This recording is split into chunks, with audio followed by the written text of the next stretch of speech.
Hello students, today we are going to study about retirement of a partner. In this chapter, we are going to study about gaining ratio.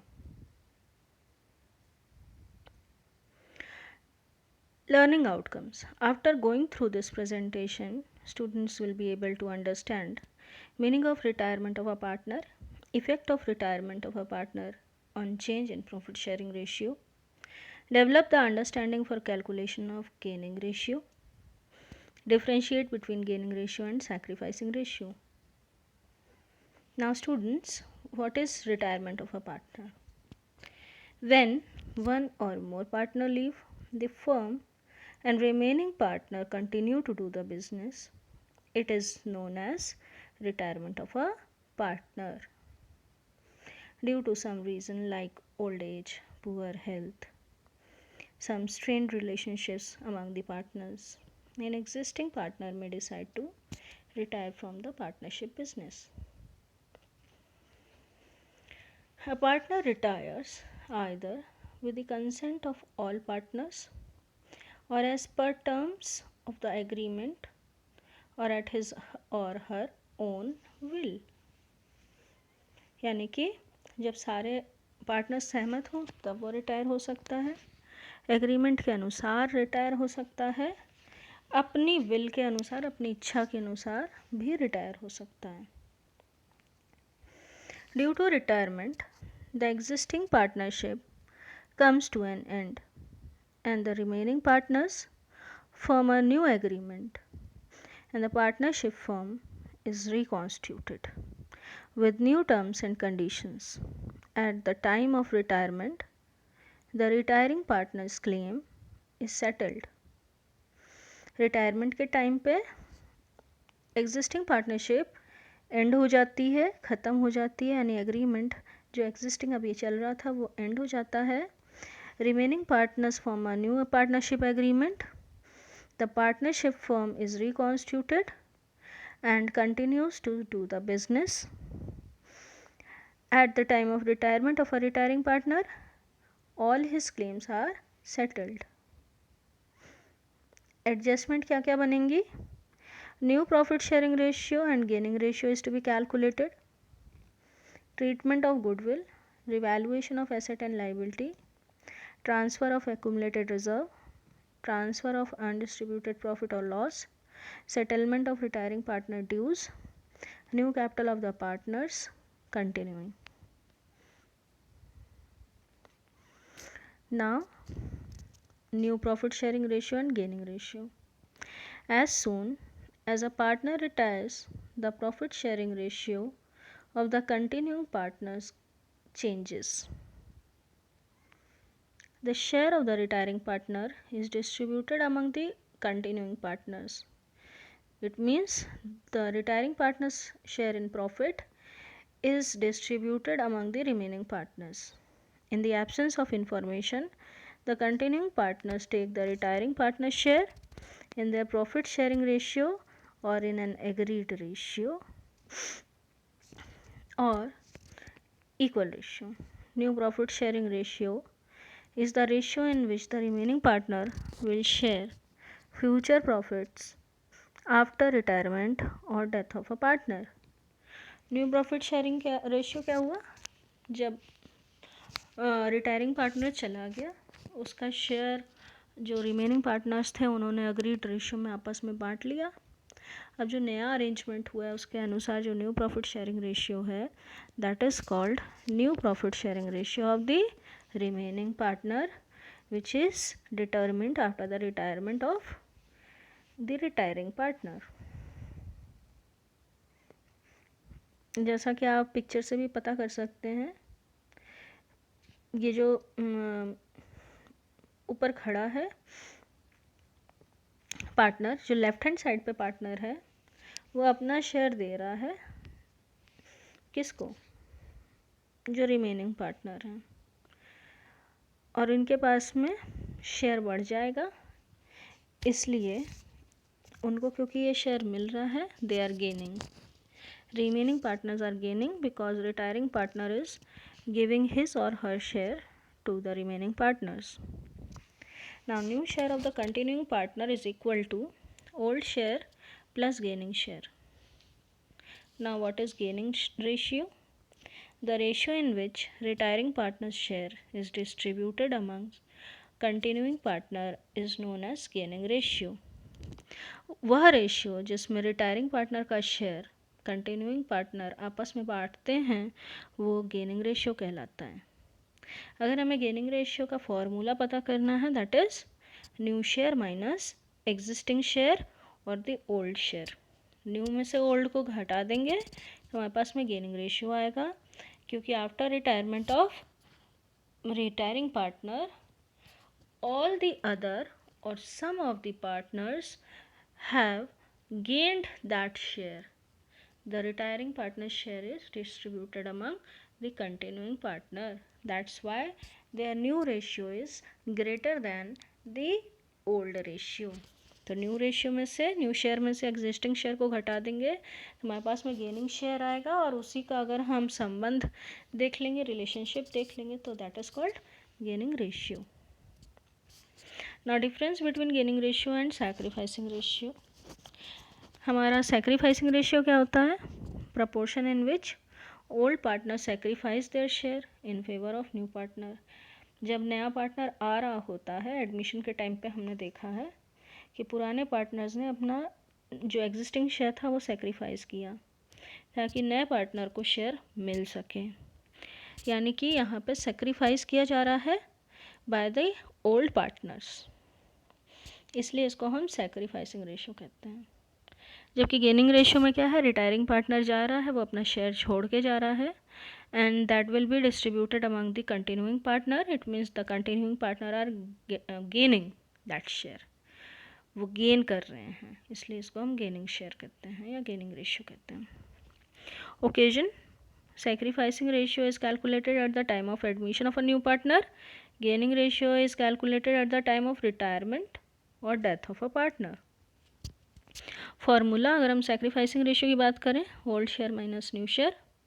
Gaining ratio की बात करें, new share minus old share. Calculation of new profit sharing ratio. Retirement or death of a partner leads to change in profit sharing ratio among the remaining partners because share of remaining partner is taken by them. Next है retiring partner share distributed in existing ratio. जो retiring partner है वो जा रहा है और उसके share को एग्जिस्टिंग रेशियो में रिमेनिंग पार्टनर ले रहे हैं, तो क्या होगा एंट्री? कैसे होगा treatment? Retiring partner share is distributed in existing ratio, यानी बचे हुए रेशियो में बढ़ जाना. किसके बीच में? रिमेनिंग पार्टनर्स के बीच में. The remaining partners continue to share profit and losses in the existing ratio. Example है ABC are partner sharing profit and losses in the ratio of 4:3:2. A retires. Question में सिर्फ इतना ही कह रहा है और कुछ नहीं कह रहा. अक्वायर, गेन, सैक्रिफाइस कुछ भी नहीं कह रहा. Old ratio of ABC is given 4:3:2 and simple and information has been given that is retiring from the firm. And now you have to calculate the new ratio of B and C, and you have to also calculate the gaining ratio. Solution क्या होगा? Existing ratio A के जाने के बाद आपने देखा पहले क्या रेशियो था? 4:3:2, यानी 4/9 ए का शेयर था, 3/9 बी का शेयर था, 2/9 सी का शेयर था. जब ए चला गया तो आपको कुछ नहीं करना है, you have to hide the share of A. तो बचा कौन कौन? बी और सी. अब देखिए ए का रेशियो कितना है? 4/9, बी का है 3/9, सी का है 2/9. अब जब ए चला गया तो बचा कौन? बी और सी. रेशियो कितना बचा? 3:2, यानी कि बी का गेन कितना होगा? जो रिटायरिंग पार्टनर का शेयर था उसमें हम मल्टीप्लाई करेंगे उनके एग्जिस्टिंग शेयर से. एग्जिस्टिंग शेयर बी का कितना? 3/5, क्योंकि अब ए तो चला गया तो उसका 4 शेयर तो हम काउंट ही नहीं करेंगे। बचे कौन कौन, बी और सी। 3:2 में बचे हैं, तो डिनोमिनेटर भी अकॉर्डिंगली चेंज हो जाएगा, यानी कि 3/5। 4/9 का 3/5, 4/9 that is a share will be distributed among B and C, and the ratio for distribution is 3/5 and 2/5. तो B को कितना शेयर मिलेगा, 4/9 multiply by 3/5 that is 12/45. 12/45 is being given to B. Now B share क्या होगा, old share plus gaining. Old share कितना था, 3/9 था, और फिर उसमें गेन हो गया कितना, 12/45, तो बाहर हो गया कितना, 27/45।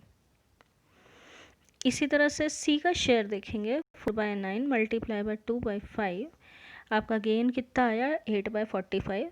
सी का न्यू शेयर क्या बनेगा, ओल्ड कितना था, 2/9, गेन जोड़ दो 8/45, बराबर कितना हो गया, 18/45। तो न्यू रेशियो, क्योंकि अब ए तो जा चुका है बी और सी के बीच में, दैट इज 27/45 इज टू 18/4, तो कितना हो गया 18/45, तो बाहर कितना हो जाएगा 45 तो इक्वल हो जाएगा 3:2। फिर गेनिंग रेशियो कैसे निकलेगा, new ratio minus existing ratio, आपका कितना होगा, अगेन वही 12/45 एंड 8/45, 45 हटा दीजिए, 12:8, और इसको हम सिंप्लीफाई करेंगे, दैट इज गेन इज 3:2। इसका मतलब gain in their existing ratio. Next is P, Q और आर। ये 3:2:1 में रेशियो है, क्यू रिटायर हो जाता है, and his share was equally divided between P and Q. There is an additional information, P, Q और आर का ratio दिया हुआ था 3:2:1 में, क्यू रिटायर हो गया and his share is equally divided among P and R. तो सबसे पहले हमको देखना होगा, you have to calculate the new profit sharing ratio of P and R. Q का शेयर कितना है, 2/6, और इसका शेयर पी और आर में डिवाइड हो रहा है 1:1 में, क्यों, इक्वल इक्वल बांटना है। P gets 1/2 of 2/6, that is 1/6. P's new share will be old plus gain 3/6 plus 1/6 is equal to 4/6. Similarly, R gets 1/2 of 2/6, that is 1/6. R's new share will be 2/6. Gaining share, new share minus old. तो P का कितना हो जाएगा, 4/6 new है, old है 3/6, आपका बराबर कर देंगे तो कितना आएगा 1/6। इसी तरह से आर का कितना होगा, 2/6 न्यू शेयर है, after adding the gaining part less old share, तो इनका भी कितना गेन हो गया 1/6। डिनोमिनेटर इक्वल है, हटा देंगे तो गेनिंग रेशियो कितना आ गया 1:1। तो वही क्वेश्चन में ही आपको गेनिंग रेशियो दिया है कि क्यू जा रहा था और उसका शेयर पी और आर ने इक्वली लिया यानी गेन किया कितने में, इक्वली। दो पार्टनर हैं तो 1:1, तीन होते तो 1:1:1 हो जाता, जब भी इक्वल का बात करते हैं। फिर है ए, बी और C share profit in the ratio 5:4:2। B retires and his share is taken by C. होगा क्या, C share is 2/11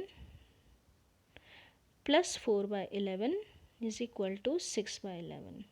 क्यों, ए, बी और सी तीन पार्टनर है 5:4:2 में, और बी रिटायर कर जा रहा है, बी अपना शेयर छोड़ के जा रहा है। बी का शेयर है कितना, 4/11,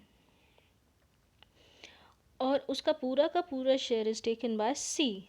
सी के पास में पहले कितना था, 2/11, अब कितना हो जाएगा, 2/11 प्लस 4/11 इज इक्वल टू 6/11।